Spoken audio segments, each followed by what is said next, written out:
Viewer, here I am going to take the text on the screen. So let's make addition there.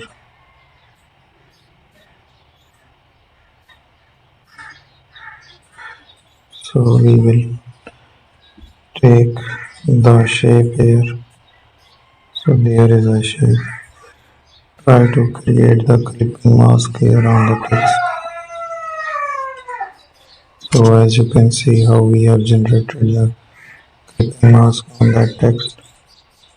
So we can also add other layer styles as well.